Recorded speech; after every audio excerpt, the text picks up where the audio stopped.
ఈ 2026లో సోషల్ మీడియాలో విపరీతంగా వైరల్ అవుతున్న ఒక ఒంటరి పెంగ్విన్ గురించి అందరూ మాట్లాడుతున్న ఒకే మాట, ఆ పెంగ్విన్ ఎందుకు అలా చేసింది అని. ఇప్పుడు నేను మళ్ళీ అదే విషయం గురించి మాట్లాడను, కానీ ఇప్పుడు వైరల్ అవుతున్న ఆ వీడియో ఎప్పుడో 20 ఏళ్ల క్రితం ఒక డాక్యుమెంటరీలో అంటార్కిటికాలోని మిగిలిన పెంగ్విన్లన్నీ ఆహారం కోసం సముద్రం వైపు వెళ్తుంటే ఒక అడలి జాతి పెంగ్విన్ మాత్రం దారి తప్పి ఒంటరిగా కొండల వైపు వెళ్ళడం అందులో కనిపిస్తుంది. అంతకు మించి అక్కడ ఎలాంటి వివరణ ఉండదు. కానీ దాన్ని చూసిన లక్షల నెటిజన్ల గుండెల్లో ఏదో తెలియని బరువు.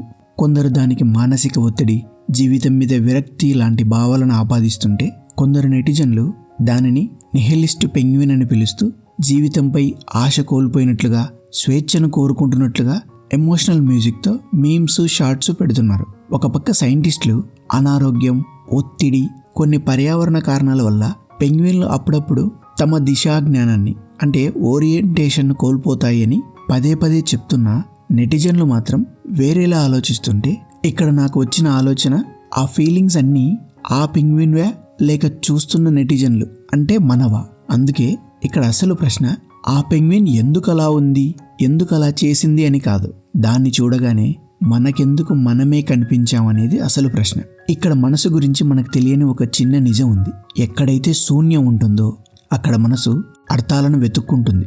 మబ్బుల్లో ఆకారాలను చూసినట్టు, మౌనంలో మాటలు వెతికినట్టు అన్నమాట. మాటలు లేనప్పుడు మనోభావాలు ముందుకొస్తాయి. ఆ పెంగ్విన్ నిశ్చలంగా దూరంగా నిలబడి ఉన్నప్పుడు జనాలకు అక్కడ పెంగ్విన్ కనిపించలేదు. వాళ్ళ సొంత అలసట, నేనెందుకు ఇదంతా చేస్తున్నానో తెలియట్లేదు అనే నిస్సహాయత, తమకు తాము పరాయిగా మారిన భావన, ఒంటరితనం కనిపించాయి. ఆ పెంగ్విన్ కేవలం ఒక అద్దంలా మారింది మనల్ని మనకు చూపించడానికి. మనం అందరితో ఆన్లైన్లో టచ్లో ఉంటాం, కానీ లోపల మాత్రం డీప్గా ఒంటరిగా ఉంటాం. యంత్రాల్లా పనిచేస్తుంటాం, కానీ మనసు మాత్రం పూర్తిగా అలసిపోయి ఉంటుంది. ఎందుకు పరిగెడుతున్నామో తెలియదు, కానీ ఆగలేం. అందుకే అందరూ నేను బాగున్నాను అని నటించే ఈ లోకంలో ఆనందంగా ఉన్నట్లు నటించని ఆ పెంగ్విన్ని చూస్తే ఏదో తెలియని ఓదార్పు దొరికింది. ఇలాంటివి చూసినప్పుడు మనిషికి ఇలా అనిపించడం బలహీనత కాదు, అది మనలో కలిగిన ఒక అవేర్నెస్.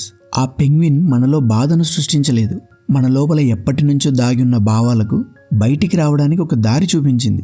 సమస్య మన కళ్ళ ముందు కనిపిస్తేనే కదా మనం అర్థం చేసుకోగలం. సో దాన్ని చూసి మీకేదైనా అనిపించి ఉంటే మిమ్మల్ని మీరు తప్పుపట్టకండి. మీరు ఆ పెంగ్విన్ బాధను అర్థం చేసుకోలేదు.